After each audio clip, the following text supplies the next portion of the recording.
Hello everyone, this is professor MH और आज के इस वीडियो में हम लोग डिस्कस करने वाले हैं the next part of compounding of offences under section 138।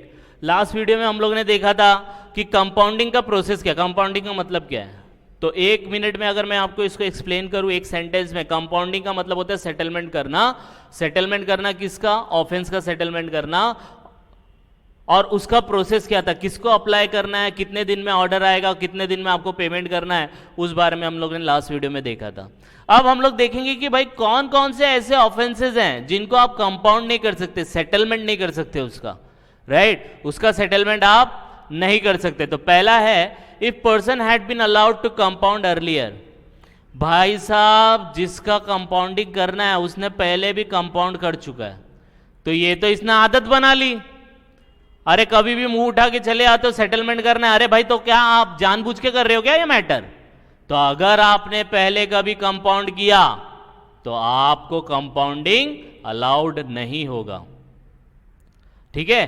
तो ये याद रखना है, ये अगर पहले से कंपाउंडिंग किया है तो वो क्या होता है, ये इसलिए रोका गया है कि ये बंदे आदत ना बना ले, ये चीज को करने की आदत ना बना ले। भाई हम लोग क्राइम करते जाएंगे, देखते बाद में सेटलमेंट हो जाएगा। तो अगर किसी ने पहले किया है तो ये टाइम अलाउड नहीं होगा। फिर next, if supply value exceed 1 crore, ये बड़ा इंपॉर्टेंट याद रखना है, ऑब्जेक्टिव में इज वेरी इंपॉर्टेंट। अगर आपने जो भी सप्लाई किया, चाहे गुड्स का किया या सर्विस का किया, और उसका वैल्यू 1 करोड़ को एक्सीड करता है तो वहां पे कंपाउंडिंग नहीं होगा। भाई मैटर बहुत बड़ा है, 1 करोड़ बोलेंगे तो बहुत बड़ा अमाउंट होता है, इसको अगर हम लोग कंपाउंड करने जाएंगे तो इट इज़ नॉट जस्टिफाइबल। देखना पड़ेगा एक्चुअल में इसका क्या प्रॉब्लम था जिसकी वजह से ये प्रॉब्लम आया है। तो 1 करोड़ से ज़्यादा वाली सप्लाई का भी कंपाउंडिंग नहीं हो सकता। नेक्स्ट बोला गया है, person accused of offences in other law. भाई साहब, जीएसटी का तो छोड़ो, और भी कोई एक्ट है और भी कोई लॉ है उसके अंदर भी ऑफेंस करके बैठा है और एक्यूज्ड हो चुका है, ये भी केस चालू है, तो भाई तू कहाँ कहाँ जाके अपना मैटर सॉल्व करवाएगा? तो यहां सेटलमेंट हो जाएगा लेकिन दूसरी जगह फंस जाएगा ना, और हो सकता है कि वो दूसरे लॉ में हमारे जीएसटी के लॉ को भी ओपन करना पड़े। तो भाई इससे अच्छा है कि हम लोग ये मैटर सेटल नहीं करते। जब दूसरे लॉ वालों का भी सेटलमेंट हो जाएगा तो हम भी देखेंगे आगे क्या करना है।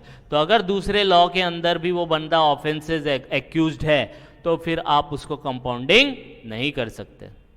फिर नेक्स्ट दिया, person has been convicted declared guilty. अरे ऑलरेडी तुम डिक्लेयर हो, अरे तुमने गलती किया है, गलती किया है, तुमसे हो गई है, आप कॉन्विक्ट हो चुके हैं, आपका डिक्लेरेशन हो गया है कि आप गुनहगार हो, तो फिर उसका भी कंपाउंडिंग नहीं होगा, क्योंकि गुनहगार है, कर दिया क्राइम और पता है कि इसी ने ही किया है, तो फिर उसको सेटल करने की जरूरत नहीं है। जो मैटर है उसको लीगल तरीके से ही सॉल्व करना पड़ेगा।